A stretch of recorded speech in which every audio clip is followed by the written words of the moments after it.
निर्गमन अध्याय 39। फिर उन्होंने नीले, बैंगनी और लाल रंग के काढ़े हुए कपड़े पवित्र स्थान की सेवकाई के लिए और हारून के लिए भी पवित्र वस्त्र बनाए, जिस प्रकार यहोवा ने मूसा को आज्ञा दी थी। और उसने एपोद को सोने और नीले, बैंगनी और लाल रंग के कपड़े का और सूक्ष्म बटी हुई सनी के कपड़े का बनाया, और उन्होंने सोना पीट पीट कर उसके पत्तर बनाए। फिर पत्तरों को काट काट कर तार बनाए, और तारों को नीले, बैंगनी और लाल रंग के कपड़े में और सूक्ष्म सनी के कपड़े में कढ़ाई की बनावट से मिला दिया। एपोद के जोड़ने को उन्होंने उसके कंधों पर के बंधन बनाए।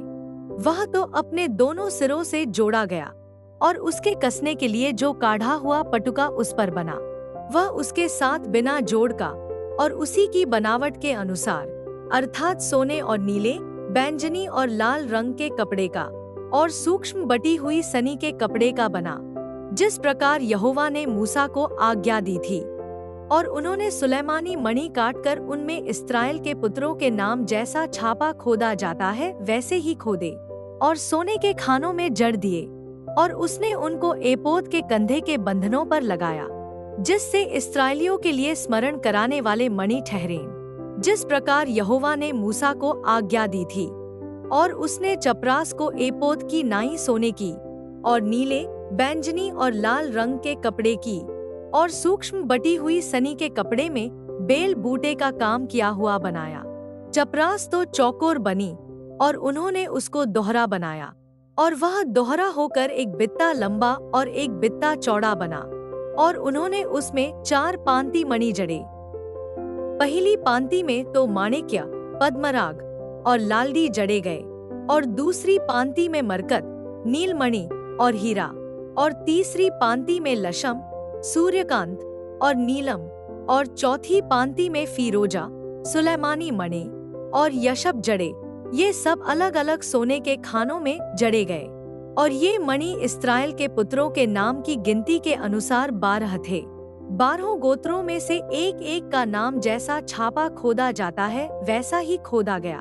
और उन्होंने चपरास पर डोरियों की नाई गूंथे हुए चोखे सोने की जंजीर बनाकर लगाई।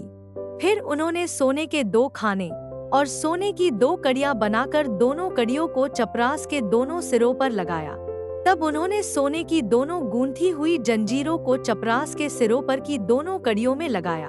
और गूंथी हुई दोनों जंजीरों के दोनों बाकी सिरों उन्होंने दोनों खानों में जड़के एपोद के सामने दोनों कंधों के बंधनों पर लगाया। और उन्होंने सोने की और 2 कड़ियां बनाकर चपरास के दोनों सिरों पर उसकी उस कोर पर, जो एपोद की भीतरी भाग में थी, लगाई। और उन्होंने सोने की 2 और कड़ियां भी बनाकर एपोद के दोनों कंधों के बंधनों पर नीचे से उसके सामने और जोड़ के पास एपोद के काढ़े हुए पटुके के ऊपर लगाई। तब उन्होंने चपरास को उसकी कड़ियों के द्वारा एपोद की कड़ियों में नीले फीते से ऐसा बांधा कि वह एपोद के काढ़े हुए पटुके के ऊपर रहे, और चपरास एपोद से अलग न होने पाए, जैसे यहोवा ने मूसा को आज्ञा दी थी। फिर एपोद का बागा संपूर्ण नीले रंग का बनाया गया, और उसकी बनावट ऐसी हुई कि उसके बीच बख्तर के छेद के समान एक छेद बना, और छेद के चारों ओर एक कोर बनी कि वह फटने न पाए। और उन्होंने उसके नीचे वाले घेरे में नीले, बैंगनी और लाल रंग के कपड़े के अनार बनाए। और उन्होंने चोखे सोने की घंटियां भी बनाकर बागे के नीचे वाले घेरे के चारों ओर अनारों के बीचों बीच लगाई, अर्थात बागे के नीचे वाले घेरे की चारों ओर एक सोने की घंटी और एक अनार लगाया गया कि उन्हें पहने हुए सेवा टहल करें, जैसे यहोवा ने मूसा को आज्ञा दी थी। फिर उन्होंने हारून और उसके पुत्रों के लिए बुनी हुई सूक्ष्म सनी के कपड़े के अंगरखे और सूक्ष्म सनी के कपड़े की पगड़ी और सूक्ष्म सनी के कपड़े की सुंदर टोपियां और सूक्ष्म बटी हुई सनी के कपड़े की जांघिया